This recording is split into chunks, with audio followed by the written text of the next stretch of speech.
Hello friends, welcome to literacy ગુરુ. Last લેક્ચરમાં આપણે જે ફંક્શન્સના એક્ઝામ્પલ્સ જોયા હતા, આજે આપણે એને કન્ટિન્યુ કરશું. ફંક્શન્સના આપણે લાસ્ટ લેક્ચરમાં જે એક્ઝામ્પલ્સ જોયા એ જ આજે આપણે કન્ટિન્યુ કરશું અને જોશું. શું જે ફર્સ્ટ એક્ઝામ્પલ તો કે f of x is equal to શું આપ્યું છે? આપણે e રેઝ ટુ x આપ્યું છે, બરાબર. હવે આપણે બે ઇક્વેશન આપી છે, એ બેને આપણે શું કરવાનું છે તો કે પ્રૂવ કરીને દેવાની છે. ફર્સ્ટ લઈ લઈએ આપણે. ફર્સ્ટમાં LHS લઈએ. LHS એટલે આપણે શું આપ્યું છે? f of x plus y, બરાબર. હવે આપણી મેઇન ઇક્વેશનમાં આપણે ફંક્શન કેનું આપેલું છે તો કે e રેઝ ટુ, એટલે કે એક્સપોનેન્શિયલ ફોર્મમાં છે, એટલે ફંક્શનની જગ્યાએ શું આવી જશે? e રેઝ ટુ, બરાબર. અહીંયા આપણે f of ખાલી x નું હતું, અહીંયા કેનું છે તો કે x plus y, એટલે e રેઝ ટુ શું થઈ જશે? x plus y, બરાબર. આ જ ટર્મને આપણે એરેન્જ કરીને લખીએ તો આવી રીતે લખી શકીએ e raise to x into e raise to y, બરાબર. શું કામ? તો કે મલ્ટીપ્લિકેશનમાં પાવરનું એડિશન થાય, બરાબર. તો e રેઝ ટુ x એટલે શું થઈ ગયું? f of x, અને e રેઝ ટુ y એટલે શું થઈ જાય? f of y, બરાબર. સેમ આપણે જેવી રીતે ફર્સ્ટ પ્રૂવ કરી એવી જ રીતે આપણે હવે શું પ્રૂવ કરશું તો કે સેકન્ડ પ્રૂવ કરશું. સેકન્ડમાં LHS શું આપેલું છે આપણે તો કે f of x minus y, as it is જેમ આવી રીતે હતું એવી જ રીતે ફંક્શન કોનું છે તો કે e રેઝ ટુ નું, બરાબર. શું થઈ જશે? e raise to x minus y. આને આપણે અરેન્જ કરીને e raise to x into e raise to minus y, બરાબર. હવે માઇનસ છે, અપોનમાં આવે તો કેવું થઈ જાય તો કે પ્લસ, એટલે શું થઈ ગયું? e raise to x divide by e raise to y. e raise to x એટલે શું થઈ જશે? f of x divide by f of y, જે આપણું શું હતું? RHS મળી ગયું. બે ખાલી એક જ વસ્તુ જોવાની છે કે ફંક્શન કેનું આપેલું છે, બરાબર. ને આપણે કેવી રીતે પુટ કરશું, એના પછીનો એક્ઝામ્પલ છે એ આપણે જોઈએ. હવે આવા બે જ એક્ઝામ્પલ છે, બરાબર. અત્યાર સુધી આપણે જે ફંક્શન્સના એક્ઝામ્પલ્સ જોયા એમાં શું આવતું તો કે f of x હોય તો પ્રૂવ આપણે શું કરવાનું હતું તો કે પ્રૂવના જે ફંક્શનમાં હતું એમાં શું હતું? f of x આવે કે f of 1 upon x આવે, f of minus x આવે, બરાબર. આમાં આખું ફંક્શન શું થઈ જશે તો કે ચેન્જ થઈ જશે. જો અહીંયા શું આપ્યું છે? f of x, પણ આપણે જે પ્રૂવ કરવાનું છે એના ફંક્શનમાં શું આપ્યું તો કે function of x plus y upon 1 plus xy. આખી ટર્મ શું થઈ જાય છે? ચેન્જ થઈ જાય છે, બરાબર. આવી રીતે જ્યારે ટર્મ ચેન્જ થતી હોય ને, બરાબર, તો અહીંયા આપણે શું કરશું તો કે ઊંધું પુટ કરશું. કેવી રીતે તો કે જોઈએ આપણે એક્ઝામ્પલમાં. ફર્સ્ટ આપણે LHS લઈ લેશું. LHS is equal to f of x plus y upon 1 plus xy. ઊંધું એટલે શું તો કે ઇનડાયરેક્ટલી ફંક્શનની જગ્યાએ તો ફંક્શન જ આપેલું છે, પણ x ની જગ્યાએ શું આપેલું છે તો કે x plus y upon 1 plus xy, બરાબર. ત્યાં તો જે આપણે ઇક્વેશન મેઇન ઇક્વેશન આપી છે ને એમાં x ની જગ્યાએ આપણે શું પુટ કરી દેશું તો કે x plus y upon 1 plus xy, એટલે શું થઈ જશે? 1 plus x plus y upon 1 plus xy divide by 1 minus x plus y upon 1 plus xy, બરાબર. ઉપર નીચે આપણે પહેલા ફર્સ્ટ ઓફ ઓલ શું લઈ લેશું? એલસીએમ લઈ લેશું. ઉપરનાનો એલસીએમ શું આવશે તો કે 1 plus xy, એટલે 1 આની આગળ 1 plus xy નથી એટલે એને મલ્ટીપ્લિકેશનમાં આપવા પડશે, એટલે 1 plus xy plus x plus y divide by અપોનનાનો એલસીએમ લેશું એટલે 1 plus xy. શું થઈ જશે? 1 plus xy minus x plus y. આ 1 plus xy 1 plus xy શું થઈ જશે તો કે કટ થઈ જશે, બરાબર.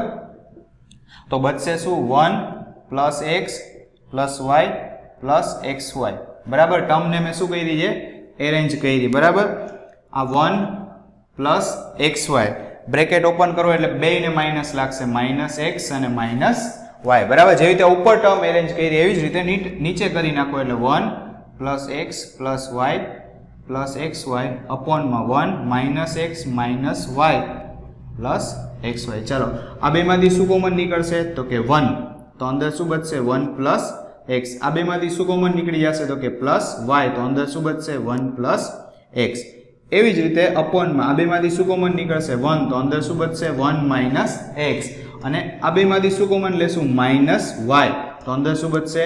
1 minus x. તો ટર્મ કેવી થઈ ગઈ આપણી? 1 plus x અને 1 plus y divide by 1 minus x અને 1 plus y, બરાબર. તો કેના જેવું થઈ ગયું આ તો કે 1 plus x upon 1 minus x into 1 plus Y upon 1 minus Y. હવે જુઓ આપણા મેઇન ફંક્શનમાં શું આપેલું છે કે 1 plus x upon 1 minus x. તો એ કોનું ફંક્શન થઈ ગયું? તો કે એફ ઓફ એક્સ નું. એવી જ રીતે આ કોનું ફંક્શન થઈ જશે? તો કે એફ ઓફ વાય નું.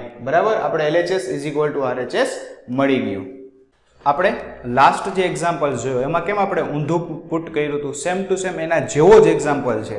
બરાબર, જો ફંક્શનની જગ્યાએ ફંક્શન છે પણ x ની જગ્યાએ શું થઈ જાય છે? તો કે 2x upon 1 plus x square. આવું જ્યારે દેખાય એક્ઝામ્પલમાં, બરાબર, તો હંમેશા યાદ રાખવાનું શું કરવાનું? તો કે વેલ્યુ કેવી પુટ કરવાની? ઊંધી પુટ કરવાની. ચાલો જોઈ લે. ફર્સ્ટ ઓફ ઓલ આપણે LHS લઈ લઈએ. LHS એટલે આપણે શું આપેલું છે? f of 2x by 1 plus x square. એટલે આપણે શું કરશું? તો કે જો ફંક્શનની જગ્યાએ ફંક્શન જ છે પણ x ની જગ્યાએ આપણે શું પુટ કરી દેશું? 2x upon 1 plus x square. એટલે શું થઈ જશે?